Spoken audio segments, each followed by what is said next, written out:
Get my good side, John. Exactly. Okay, thanks, comrades. So the next session is experiences of our international allies, if I can say it. Obviously, we've got like people working in who are partyists, who are working across the world. Obviously, some of the problems they experience are different. Some of them I suspect we're going to hear are going to be the same as we have here in Britain. But we've got two speakers for your delectation: Anne McShane, who's an international supporter of the CPGB in Ireland. And Anne has been busy making trouble in a variety of campaigns, including water charges, abortion rights, Palestine, and a few others I suppose she hasn't told me about.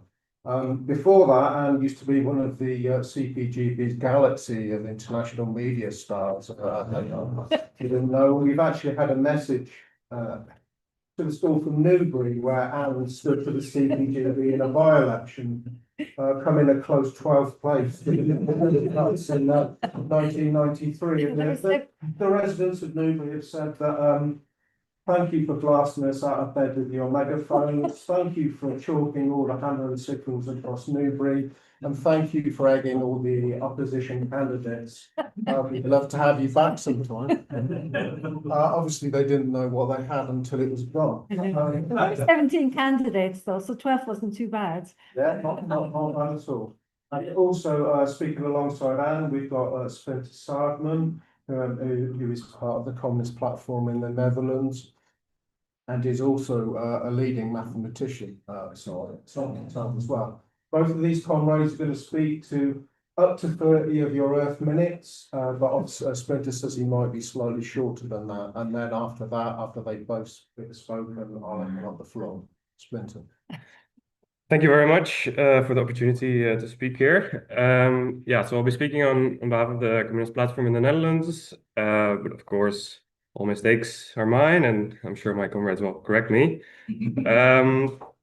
So yeah, I will be speaking about some developments we had on the Dutch left over the last years in which we've been involved. So yeah, it will be specifically from our point of view as a Communist Platform, our activism, our involvements.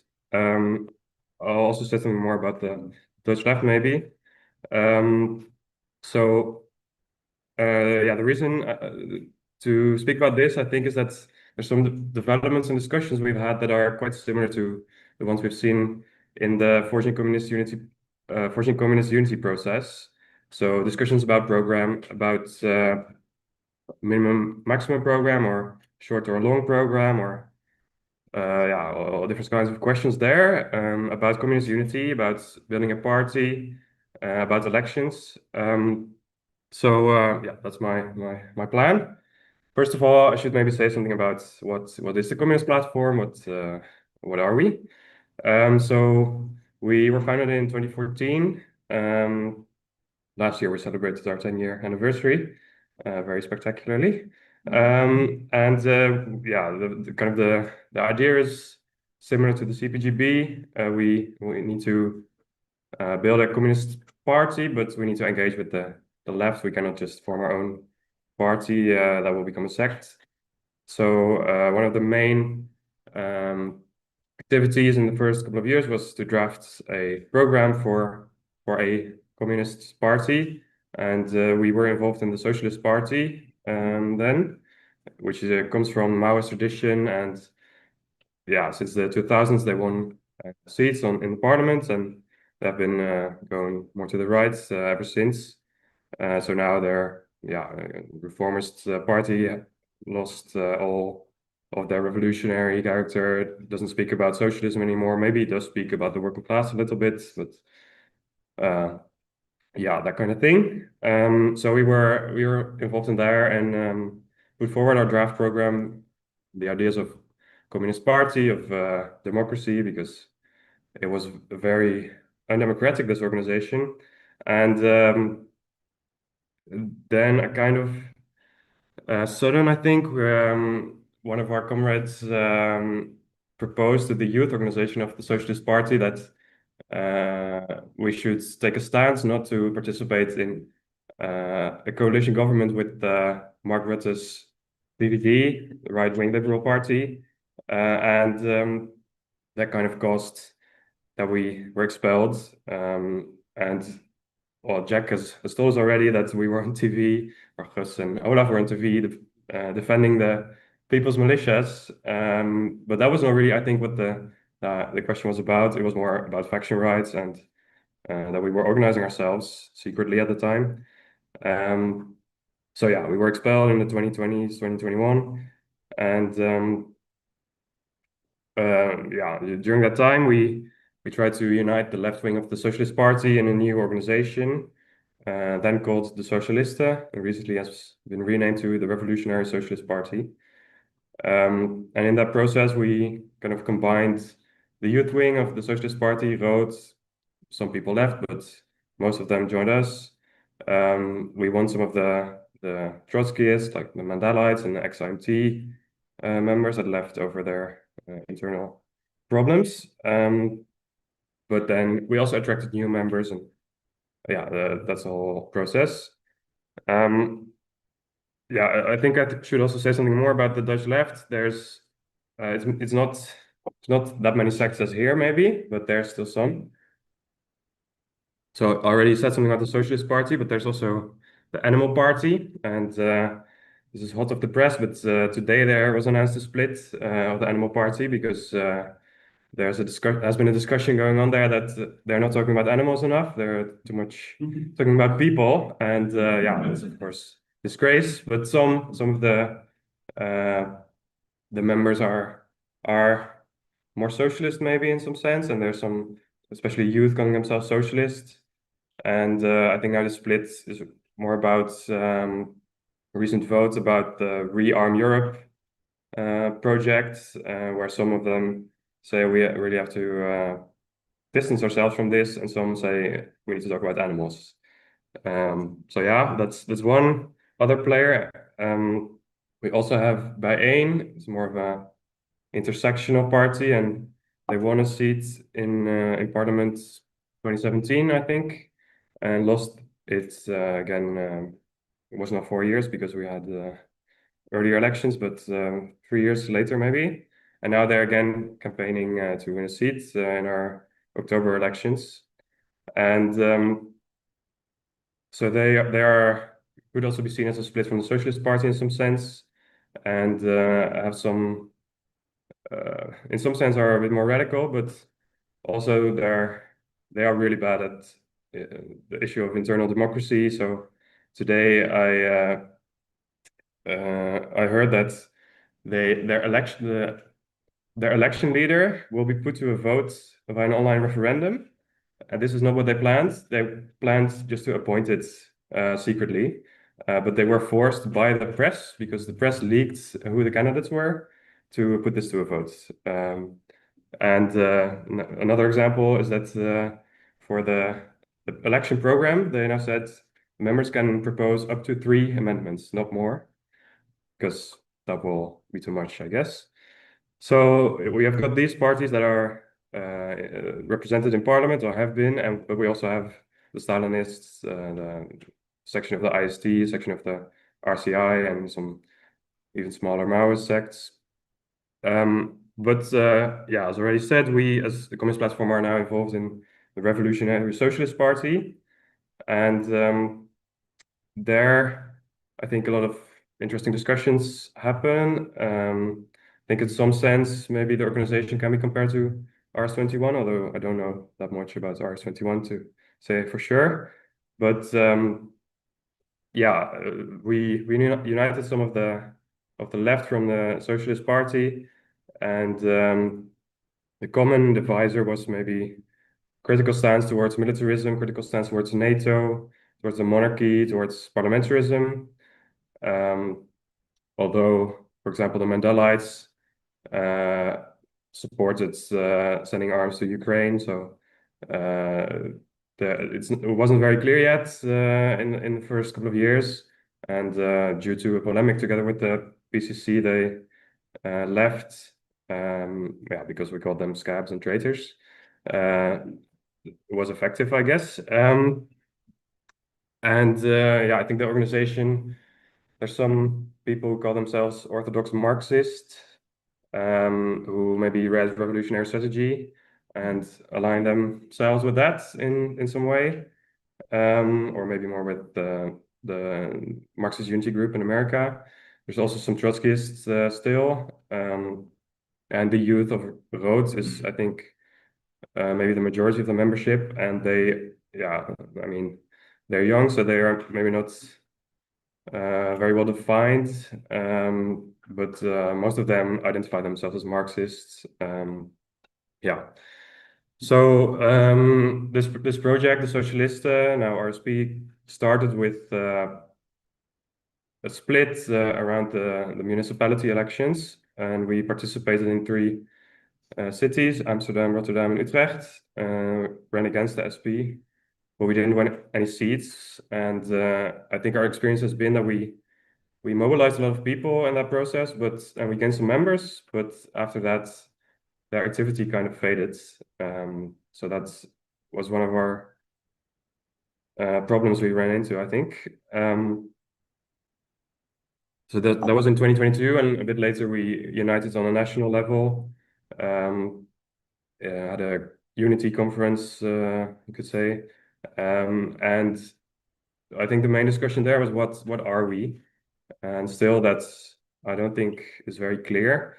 We're now called Revolutionary Socialist Party, but as Communist Platform, we really said we are not a party as in the Marxist sense. We are kind of a faction in exile. And the formulation that was agreed on by the conference was we are a party in formation. And there were some ideas about what do we need to build this party. So we need a national leadership. We need local branches with their leadership. We need an involvement in the labor movements. But I think many members think we should now start doing mass agitation. We should be a party, play a party, and not involve us too much with the rest of the left. And I think it's a mistake. So the goal of this organization is to become a socialist party at the national level. I first wrote down National Socialist Party, but as we saw on last talk, that's not what I mean. And I think there's been some lessons we learned from the Socialist Party that have been useful. So it is an organization with faction rights, and we have a bi-weekly internal bulletin in which everyone can send something in. I don't think this is enough. I think many people are not involved in discussions yet, so we need to find some way to involve them. The organization is kind of critical of parliamentarism, although there have been members really eager to participate in elections. So yeah, let's see. I think one of the main discussions is what to do. So I already said it. Some people think we have to focus on mass agitation. We have to go to the working class. We have to participate in elections. I think as Communist Platform, we think we need to engage with the left. We are not there to build a party on our own. We also need to engage with the Socialist Party still, although they don't want to talk to us. But we should at least try. And so maybe more about some discussions we had. So I think the most important discussion we had last year is about the name of the organization.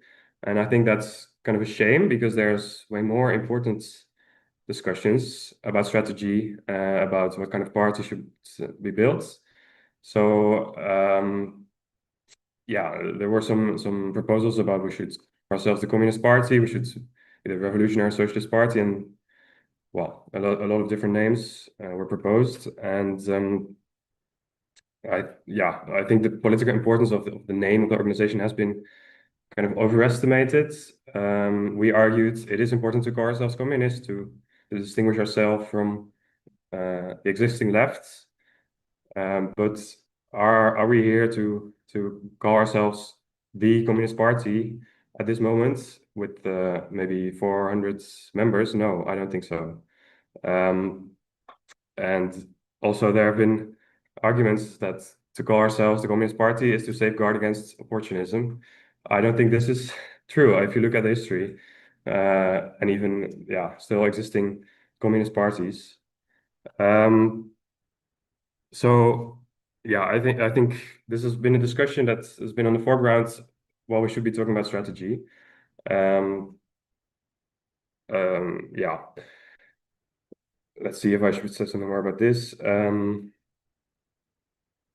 Maybe not.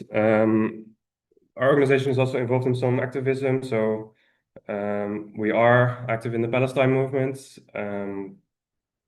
But I think this in the Netherlands, this movement has mostly been focused on students and about occupations of universities, maybe the occasional demo here and there. And there have been some achievements. So some universities have responded to these occupations and protests by divestment from Israel, which is good.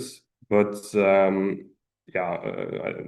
I think we talked about it earlier. We also need to look at the trade unions, and they are not there to like boycott the shipments of arms to Israel and stuff like that. There's still a lot to win there. And also on theoretical level, I think in our organization, there's much to be done. For example, a very common position in our organization, RSP, is that, the two-state solution is wrong, so one-state solution is good. And even in a recent document about a campaign in solidarity with a pro-Palestinian organization that the state wants to label as terrorists, we put forward the demand of Al-Quds should be the eternal capital of Palestine. I don't think that is very sensible. We had a campaign against NATO in the context of having the honors of hosting the NATO summit in The Hague. We organized a counter summit. And I think, in both these types of activism, we have been talking to some other parts of the left, but we haven't been able to engage with them very much yet. So another discussion we have had in our organization is about program. That was the main discussion, I think, after we've formed a national organization. And it took some time, 2 or 3 years, which maybe is not enough time, but some members felt that it took way too long. There was a proposal for a minimum maximum program, which is in many ways similar to the Communist Platform draft program, although not identical. And at the second conference where this was put forward, we decided to postpone the vote because there hadn't been enough discussion about it and engagement with it.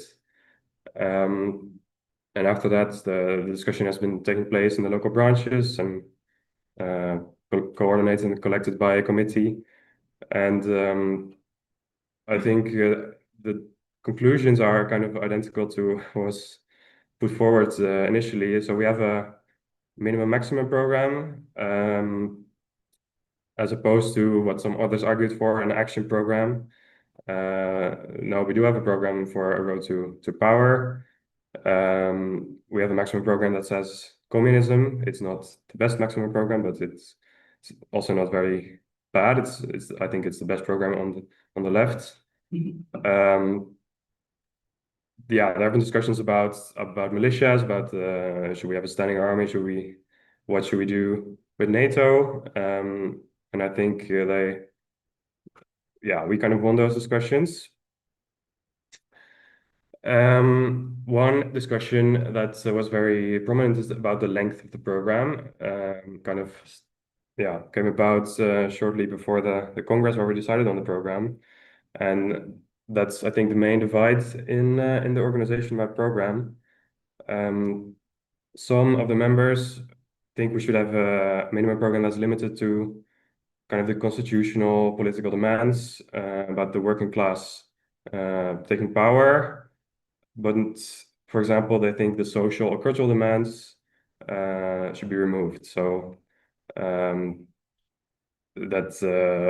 Kitty Kotti, the celebration of the abolishing of slavery, should be a public holiday. And I think that's not needs not be part of a minimum program. And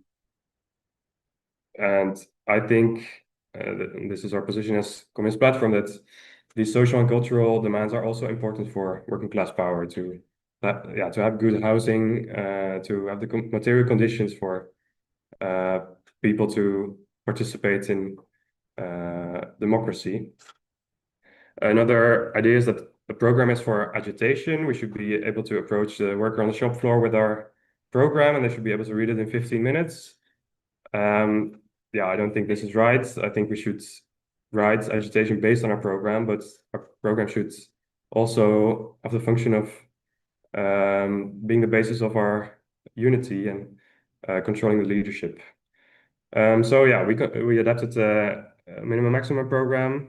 I think still there is improvement. It does not really live in the organization. It's mostly a dead letter, I'm afraid, as are some of our strategic documents. I think there's work to be done there.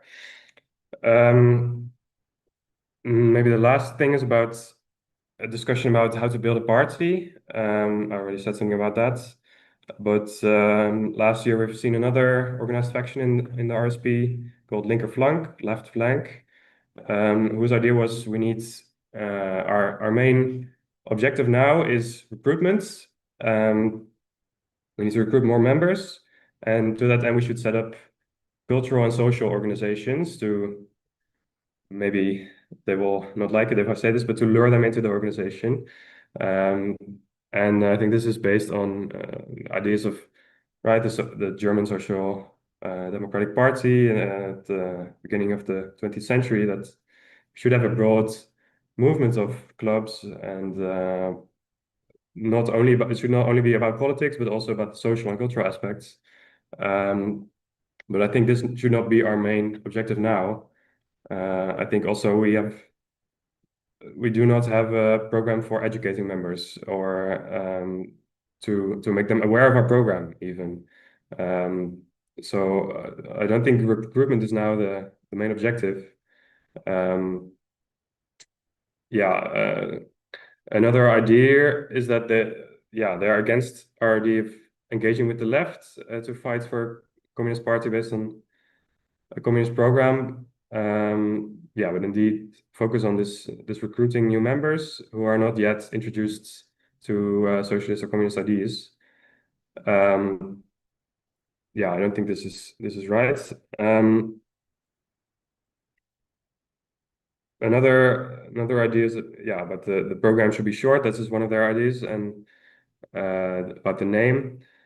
And we should declare ourselves to be we should declare we are the Communist Party. We're the place for communist unity. And in some sense, we are the place for communist unity, but we have to engage with the other left. We cannot simply declare ourselves to be the party. So this faction has been kind of short-lived. They dissolved themselves a couple months ago when they won the majority on the leadership of the youth organization and some seats on the RSP leadership. Because having a faction on the leadership would be bureaucratic, and I don't agree with this. I think this is really worrisome developments, and I think this has started the discussion about faction rights once again. Maybe final thing is discussion now about elections. So some people see we should use elections as a kickstart for organization. We should draw people in by participating in national or local elections to activate our members. We have a duty to supply an alternative to bourgeois candidates. I think we should first build a political foundation that can keep potential MPs in check. That our program should be living in the organization. Yeah, it was recently announced that two local branches in Nijmegen and Amsterdam will participate in municipality elections. All the while, we don't have a nationally decided strategy on how to relate to these elections. So I think there's still a lot of work to do there. Yeah, I think to wrap up, we should develop our strategy more. This is our idea of communist platform now. We are going to work on this to put forward what we think should be our strategy, which is something we talked about earlier already, that we were on the leadership and then we kind of let that go. So this will be our focus. We have to educate our members about program and about strategy. We do need some activity in the workers' movement, but we also definitely need to engage with the existing lefts. So I'll stop there.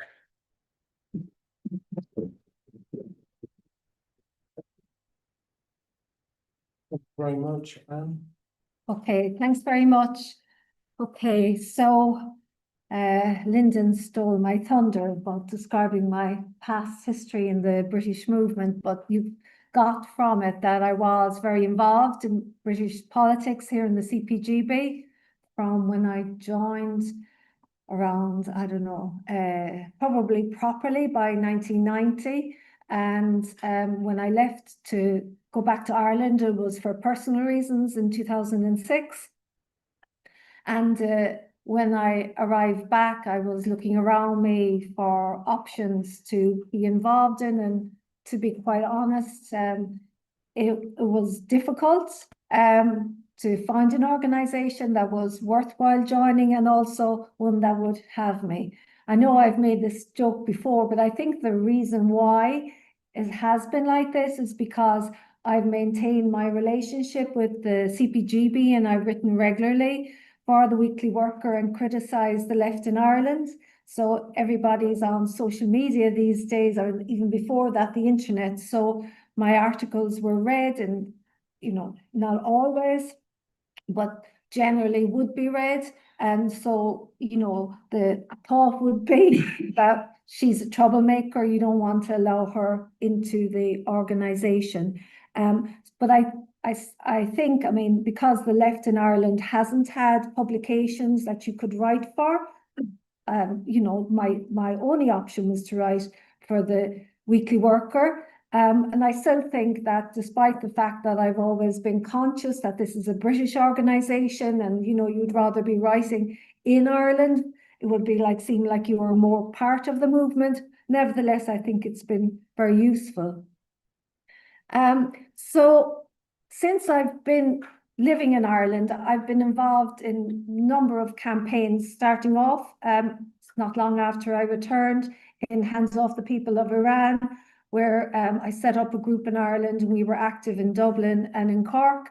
And that went well for a couple of years, but then for various reasons that to do with personnel rather than anything else, and obviously also the situation in Iran, that closed down. I was also involved in the water charges movement in 2015.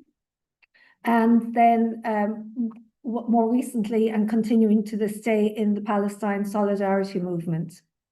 So basically, as I said, the experience has been that there's been very many movements. I mean, there have been phases where it's been more political than others, but so lots of political movements, but never any mass political party.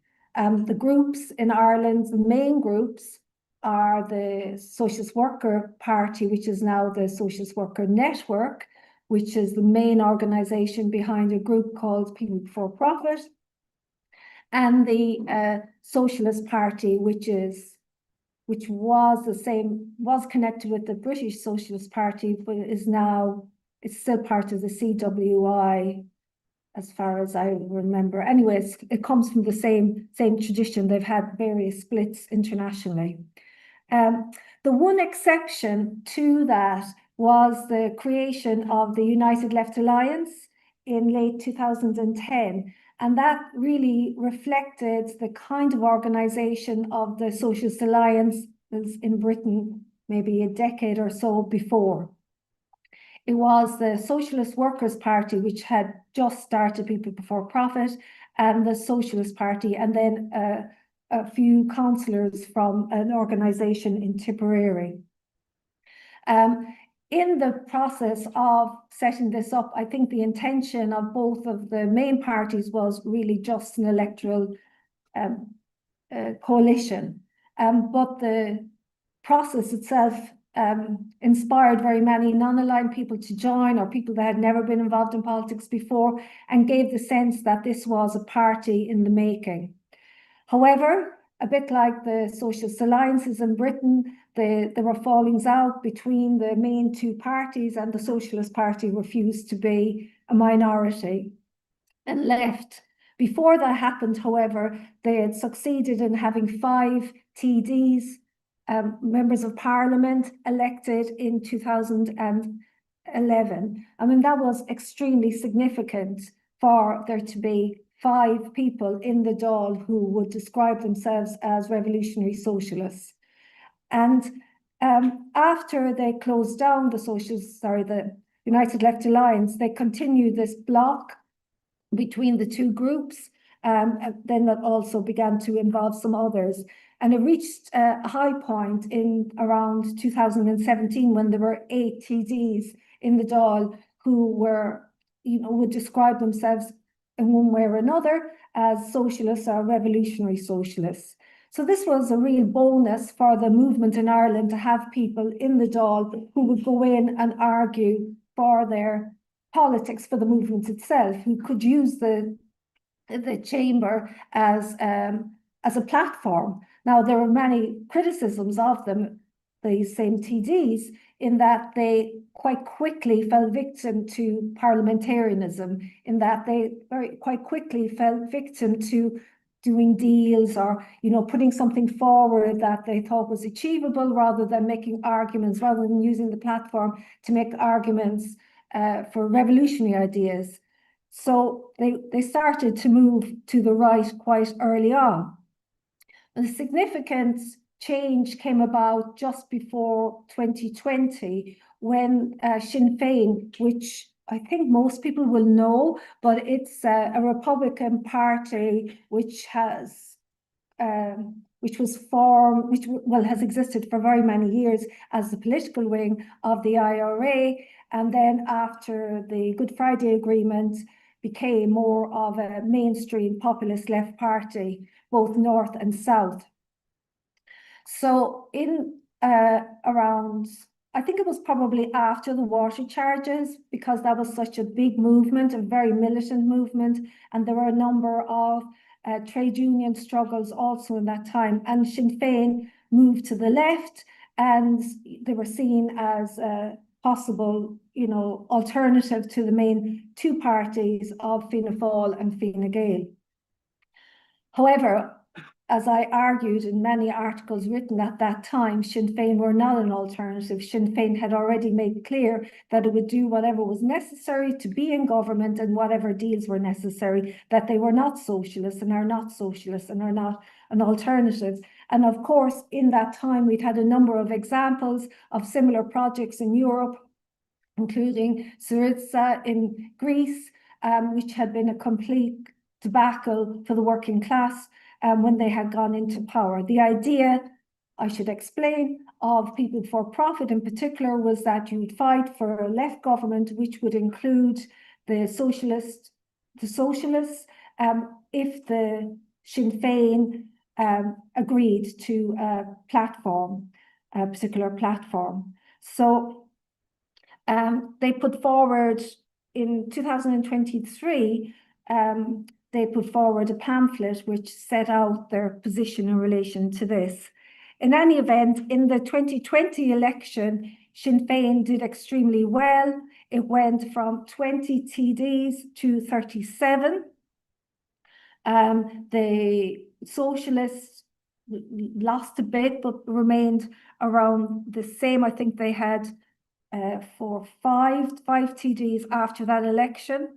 So they went down by 2, and Sinn Féin, arguably, Sinn Féin did not take their vote, which is what was my assessment, because they had used the election to call for a left government, But in any event, politically, the left, I think, lost its teeth because it argued for politics to the left of Sinn Féin, but also for a left government.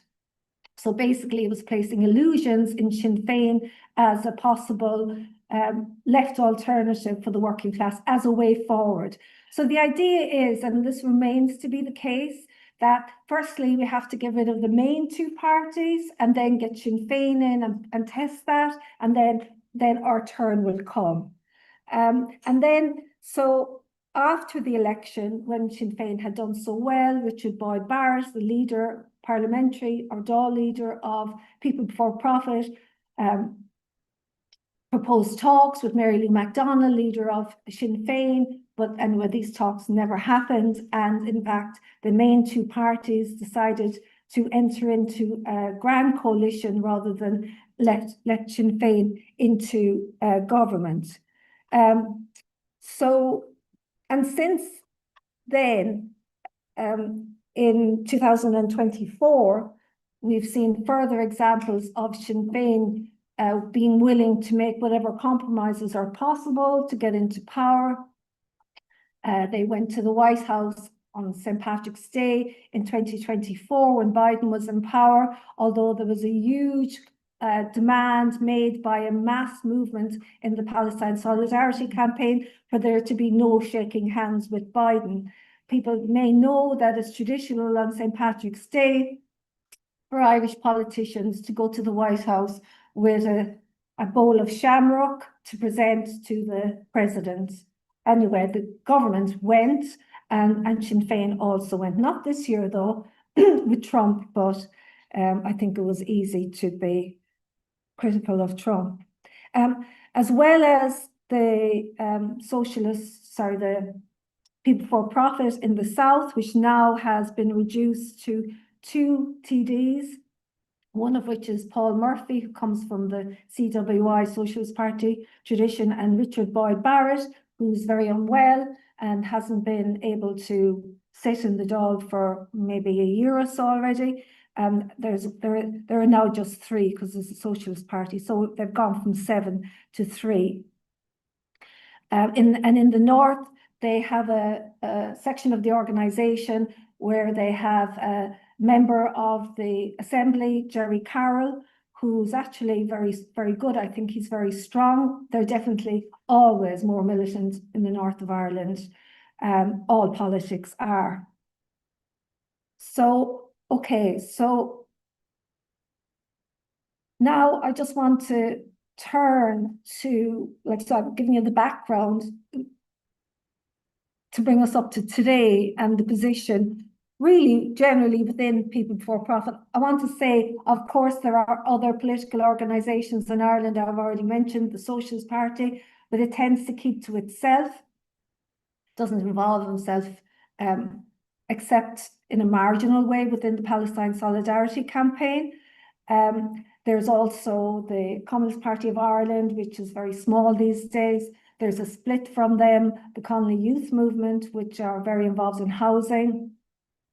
And also the Revolutionary Communist Party in Britain. They've set up a branch in Dublin. I don't know very much about them. I live in Cork, which is the second capital, which is the real capital. I don't know. Anyway, I'm just a bloody Cork loyalist. But anyway, so like with the People Before Profit, which has been the main political group really, there's been some developments. One of the things that I think has caused them a lot of problems is that they don't have any publication. They've got nothing online except the press releases and etc. and their reports, but they've no publication. They've no publication to sell on demonstrations or hand out on demonstrations. So although a number of them have joined, a number of people have joined from the Palestine Solidarity Campaign, you really wouldn't know who they are. I mean, I know some of them because I speak to them, but like you just wouldn't know. There's no identity at all to them. There's no political discussions. And as I understand, the political discussions at branch meetings are not of a high level. So I think their education and their ability to attract people to their ideas are very poor. There are three factions in People for Profit. One is the Socialist Worker Network, which is the main one. The second one is RISE, which is, I've already mentioned Paul Murphy, who's come from the CWI tradition, like Socialist Party tradition, Trotskyist, but of a different type. And then Red Network. So Red Network was a split from the Socialist Worker Network. So for a number of years now, Red Network has been writing critical articles about the People for Profit and reporting on debates within it. They have been part of the debates around the AGMs on questions like, so for instance, there was a councillor in Sligo who was basically quite like dodgy politically, entering into agreements with the Fianna Fáil in return for being mayor of the council. And so basically there was action taken against him at the beginning. The leadership did not want to take any action. A number of the members, including in particular the Cork branch, where the Red Network was prominent, raise issues about this and other questions. They were critical, and they were quite sharply, openly critical. And then this year, a decision was taken by the committee of I think it's the National Committee of the People for Profit, which was proposed and won by the Socialist Worker Network, that there would be no further, basically that there would be a ban on the steering committee. It was the steering committee which would have been represented by all of the factions.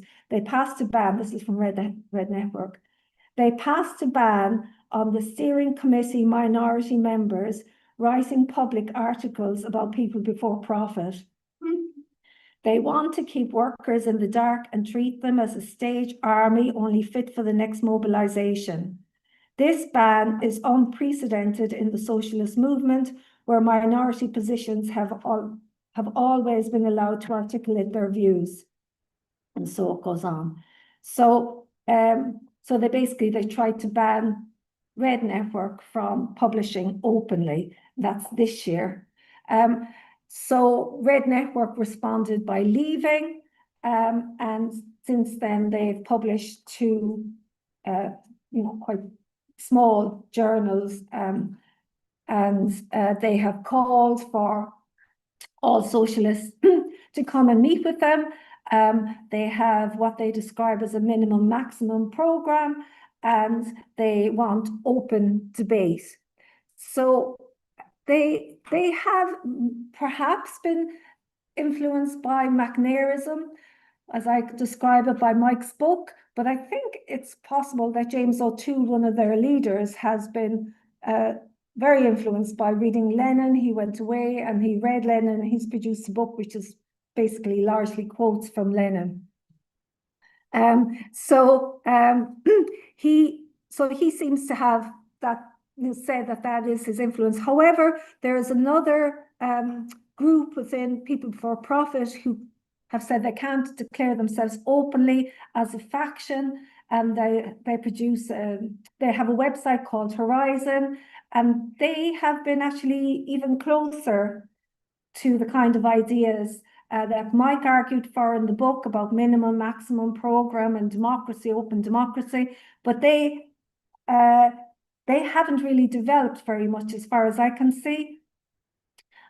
They were very critical of the Red Network for leaving People for Profit. They said you should stay in and fight, but they're not, like, they don't publish openly to the extent that Red Network do. They're a lot more diplomatic.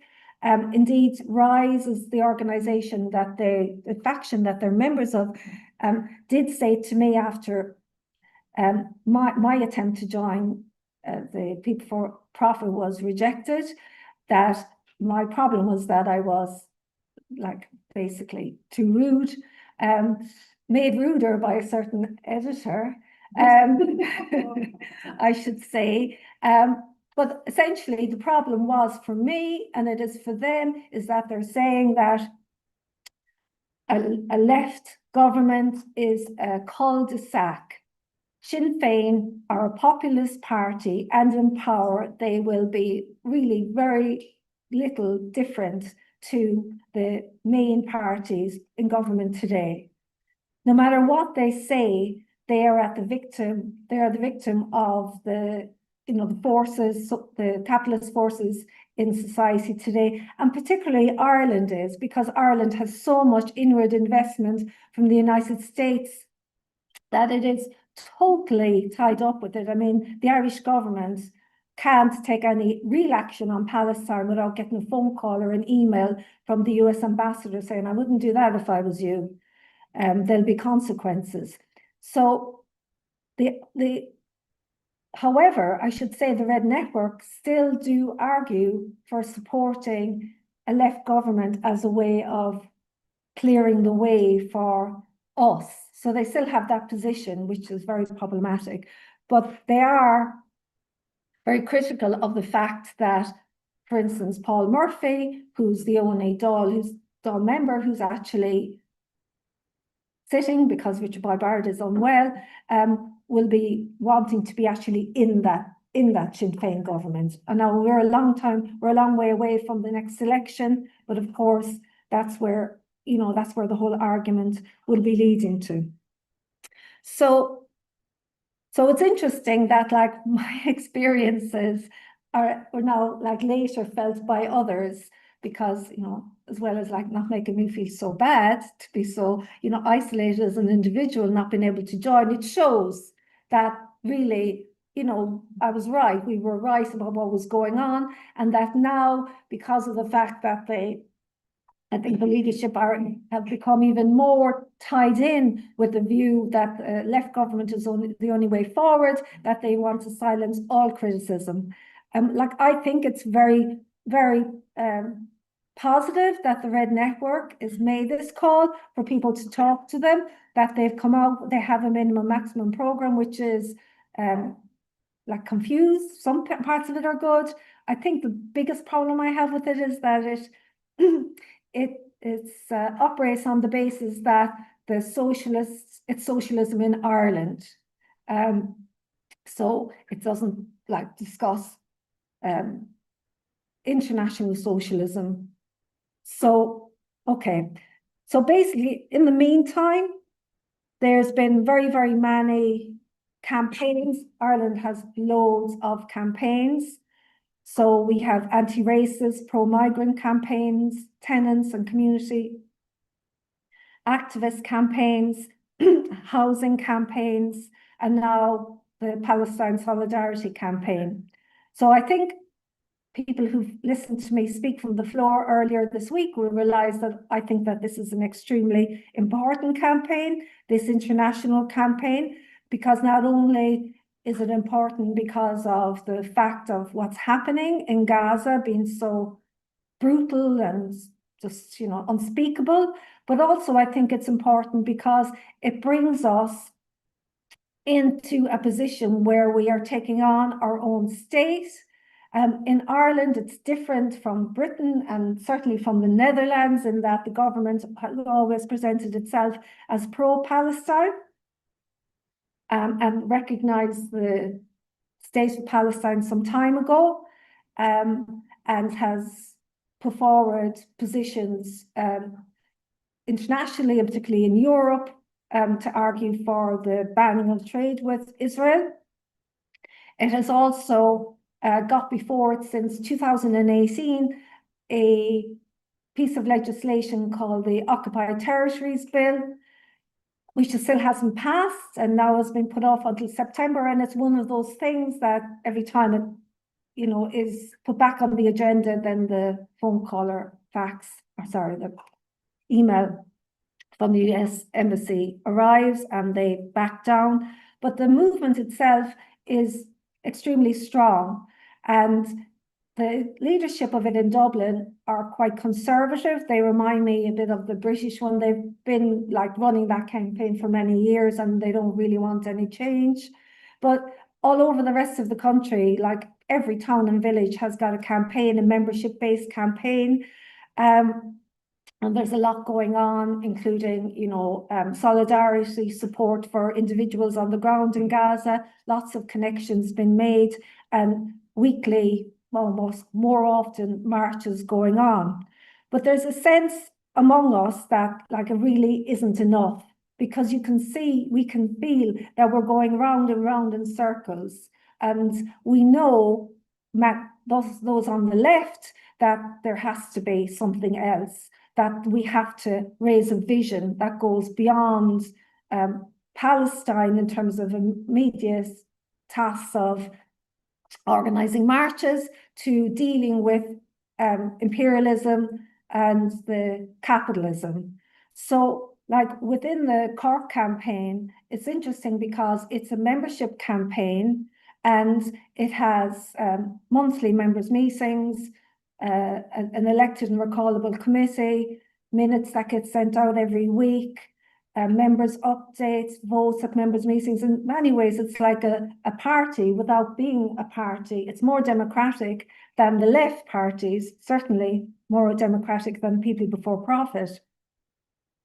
But we have to have, there's no point in just going around and round in circles. Of course, we should still have the campaign, but we need to deal with the reason that we're in this situation. And there's an awareness among people now like that this is the case. I mean, I'm sure people in Britain and in Netherlands and elsewhere would also have had the experience, but when people get up on the platform at our rallies and make revolutionary speeches, everybody's clapping, everybody's, like nobody's saying, oh, you're going too far, or very, very few people anyway. People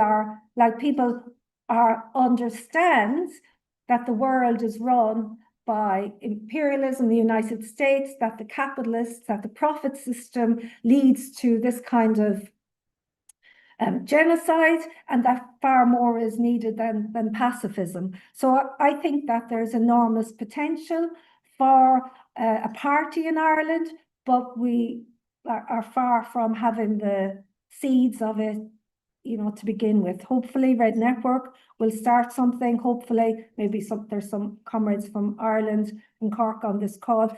We can have a discussion ourselves about it, because really I think our awareness of the situation we're in is just, we've got to do something about it. We have to do more than organising demos, fantastic as they are.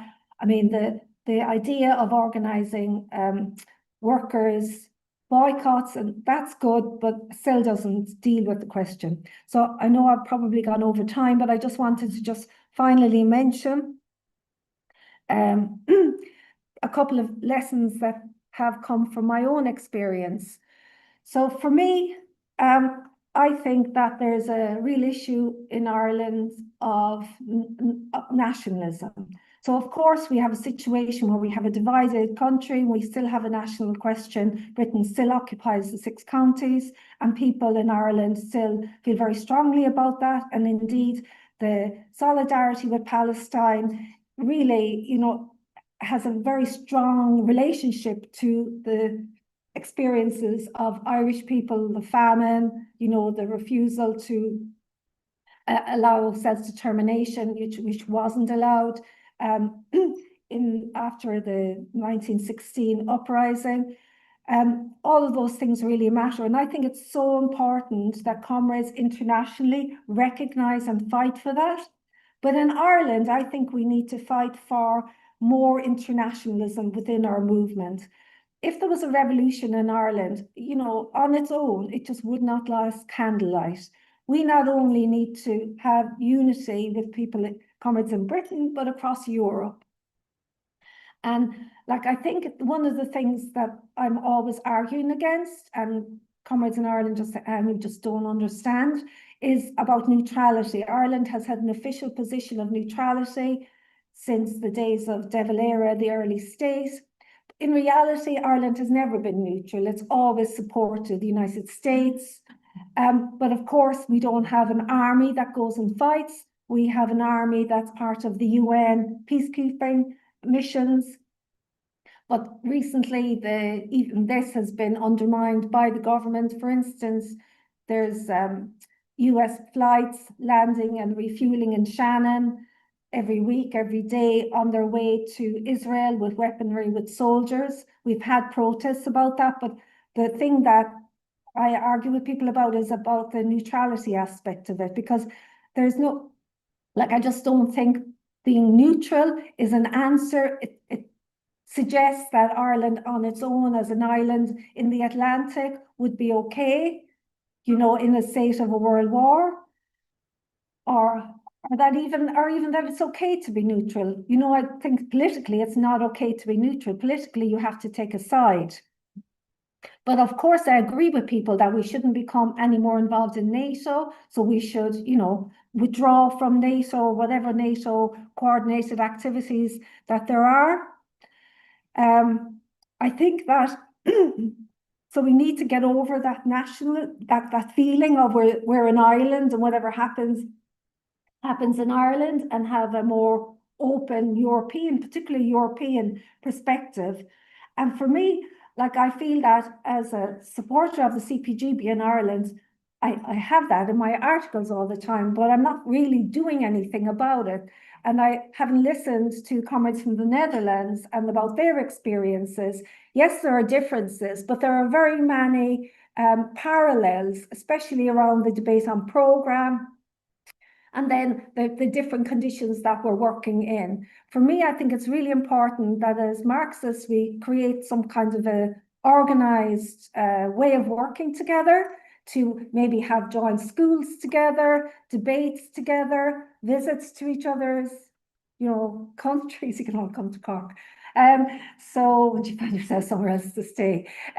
So, you know, I would propose, not as a kind of a set in stone proposal, but as something to think about, like a European Marxist network or something of that kind, to bring us more closely together as thinkers, as people who are trying to build a communist alternative. And then just finally, I mean, this event has been extremely important because of the presence of comrades from the Netherlands. It's made it something that's more than it was just, you know, the usual people here. It's shown that the ideas that we fight for have an echo, and that there's a possibility of doing something across Europe. So that would be my view. That is something I think that we should talk about. I know that there are other issues that people may want to bring up in relation to Ireland, but that's my presentation for now. Thank you.